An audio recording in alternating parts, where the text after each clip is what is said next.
Hello, welcome back to মৌমিতার একদিন channel. সবাই কেমন আছো? এখন আমি আর দিদি যাচ্ছি একটু শপিং করতে, কেনাকাটি। অনেক দিন পরে আসলাম, তো দিদির সাথে আসছি, তাই যেতে হবে। তাই চলো কী কী কেনাকাটি করছি তোমরাও দেখো, চলো। বাড়ি থেকে বেরিয়ে গিয়েছিলাম মেট্রো শপিং মলে। মেট্রোতে যাই বলো, কালেকশন কিন্তু দুর্দান্ত ছিল। তাই তোমরাও যদি একবার ভিজিট করো বুঝবে কি কি কালেকশন আছে। প্রাইস কিন্তু একদম হাতের নাগালেই ছিল, তাই তোমরা কিন্তু মাস্ট ভিজিট করবে এই মেট্রোতে। By the way, ignore my blue chappal. তোমরাও বরং আমার সাথে একটু ভিজিট করে নাও কি কি রয়েছে। আমি একাই কেন দেখবো, তোমরাও দেখো আমার সাথে।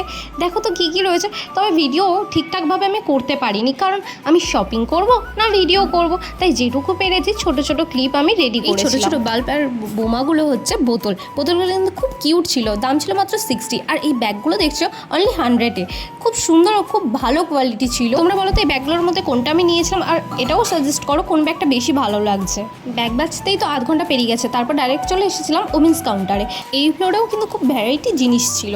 তার মধ্যে আমার এই লেহেঙ্গার কালেকশনগুলো কিন্তু দুর্দান্ত লেগেছে। তোমরাও দেখো, দারুণ। এখানে কিছু শাড়ি আর কিছু জামা ট্রায়াল করে তারপর বেরিয়ে গিয়েছিলাম অন্য দোকানে। তাই বিলটা দেখিয়ে নিয়ে অন্য মলে ঢুকছিলাম। ঢোকার শুরুতেই দেখি জয় বাবা ভোলেনাথের সব কিন্তু জামাগুলো আগেই রাখা ছিল। এটা ছিল ফ্যাক্টরি বাজার। এখানে কিন্তু বাচ্চাদের কালেকশনগুলো বেশ ছিল, কিন্তু জামা প্যান্টগুলো অতটা চোখে লাগার মতো, আর দামগুলোও ছিল কিন্তু বেশ ভালো। তাই নিজেদের মুখটা স্মরণ করে বাঁচতে শুরু করেছিলাম কি কি জামা প্যান্ট দেখা যায়।